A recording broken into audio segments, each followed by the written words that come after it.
Vogue for the camera. What is happening with my words? I'm just gonna say I highly recommend these books 1,000 times in this video. That's cool. What am I doing? I don't know. Oh god. What? Yep, already tongue-tied. That's great. Cool. Alright, you guys are on necklace patrol. This one likes to turn around on me. Hi guys, welcome back to my channel. My name is Maddie if you're new here. I hope your day is going well. And today the lighting is gonna suck because it was sunny in Seattle for like a hot minute and now it's gross again. So our lighting is not working well. Today I'm going to be doing my series review for the Illuminae Chronicles by J. Kristoff and Amie Kaufman. So Obsidio just came out and this is the last book in the Illuminae Chronicles. It starts with Illuminae, obviously, and then it goes to Jimana, and then it ends, as I said, with Obsidio. This book just came out on like Tuesday, and I finished it within 24 hours. Actually, it was probably like 12 hours. It is so good. This was a fantastic climax, but obviously you guys clicked on this video for a full series review, so I'm not going to be spoiling a lot of what happens in this book since this is the finale. I will be doing a more in-depth plot synopsis of Illuminae, but I won't be going into depth on Jimana or Obsidio, but I will give my thoughts on both books. That is not spoilery at all. This was poorly planned, like a lot of the stuff in my life. As I said, the first book is Illuminae, and it starts off the series with a metaphorical bang, basically. Our main characters are Katie and Ezra, and they live on an illegal mining colony called Carenza in the middle of space. The first scene of this book is them breaking up, and then a second later, their planet is attacked. So they get on these refugee ships, and in pursuit is a massive warship called the Alexander. And not only is that warship a big problem, there's also some problems with the refugee ships that they're on. Katie is a hacker, and she's like, there's some shady shit going on. We're in trouble, and not just because a massive warship is trying to kill us.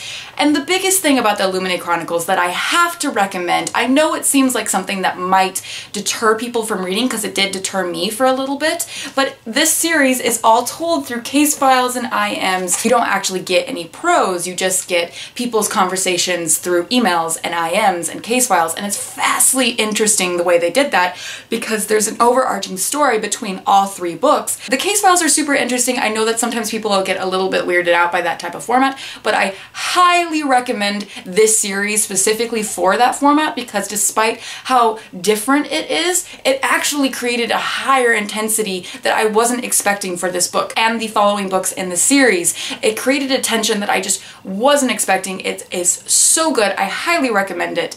Obviously, I highly recommend it. I'm making a fucking review video. Okay, moving on. Another fun fact about this series, I am terrified of space. And so when I heard that this was sci-fi, I was kind of like hesitant to get into it.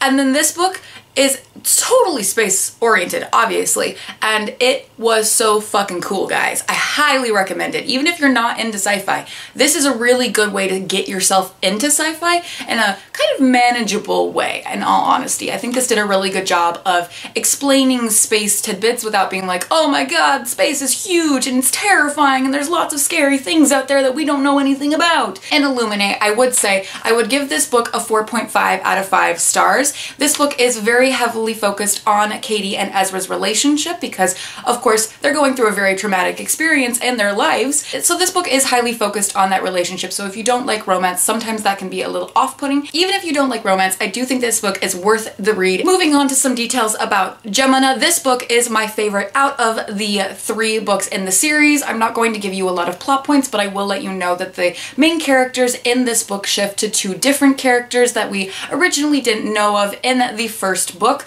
I do think that kind of put me off a little bit of this book because I did very much bond with Ezra and Katie, but I do think that even though this changes perspectives, this is still one of my all-time favorite books. It did a fantastic job of really connecting me with the characters in this story. The action in this book starts immediately. There's no waiting. Illuminate kind of builds in intensity, whereas in Jimana, it's just straight out the gate. Like, you got shit going down like immediately, and I just have to say that they did such a good job with this book because this book, like halfway through, you're like, oh my god, it can't get any more intense, and then it gets more intense, and it just, there's just always the intensity is building and building and building and building, and it's just, there's so many cool things about this series, and a lot of them I feel like happened in Jimana. I would give all of these books a full 5 out of 5 stars. I just have like a tiny bit of love for Jimana, specifically because I love the boy main character in this book so much. He's fantastic. Where are my notes? I'm not even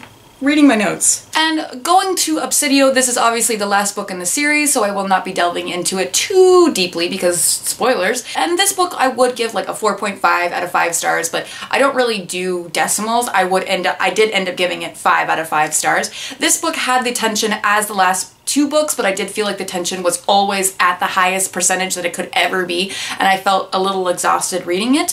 I would say that this is a fantastic conclusion though. It did a really good job of wrapping everything up, so if you have like problems with finishing series, I would just say read this whole thing in one go. You might be a little devastated and want to rip Jay Kristoff and Amie Kaufman's eyes out, but you know, it was really good. So I definitely think that this did a fantastic job of wrapping everything up. I would say I ended up giving this a 4.5 again, as like Illuminae, mostly because this book did introduce 2 new characters on top of the pre-existing characters that we had, and I didn't connect with these 2 new characters as well as I did the previous 4 characters of the previous 2 books. I don't think that that was something that really bothered my reading experience in any way. I just felt like it was something that I didn't gel with them as well as the original characters. It may have been that I was reading this book too fast to get to the previous characters and didn't like really delve into these characters' storylines as well, but I do think that it wasn't something that bothered me to an extent that actually detracted from my reading experience. It was just something that I noticed after finishing the book. I would say that Obsidio upped the ante with the graphics. There are pictures and graphics throughout this entire series, but Obsidio has the best graphics. I don't think that's a spoiler, but I do think this book just took it to a fucking whole other notch. It was amazing, and it was fucking fantastic. I can't really describe these books because I don't want to spoil you, but like, read these books because they're fucking amazing. I don't know how to do a series review. I'm really atrociously bad at this. This is why we script these videos, Maddie. Overall, I highly recommend this series for anyone who's into sci-fi, not into sci-fi. It is a fantastic series. I asked on my Twitter what you guys wanted to see for Obsidio. I was thinking maybe like a book vlog or things like that, and the series review won. I've never done a series review, so this might end up being a shit show. Probably gonna end up being a shit show, considering the fact that I've restarted this like 5 times. Where was I going with this? That's a good fucking question. Okay, I'm gonna put these down now because this hurts. And I also met Jay Kristoff and Amie Kaufman, so that was super exciting. All of my copies are signed now, and I'm really, really happy about that. But also, as most of you know, I'm obsessed with Jay Kristoff's series Nevernight, and that's not Nevernight. So I ended up bringing these books as well, and Jay Kristoff said that he had seen one of my vlogs, and that blew my fucking mind. So I'm definitely tagging Amie Kaufman and Jay Kristoff in this video, so if they're watching this, hi!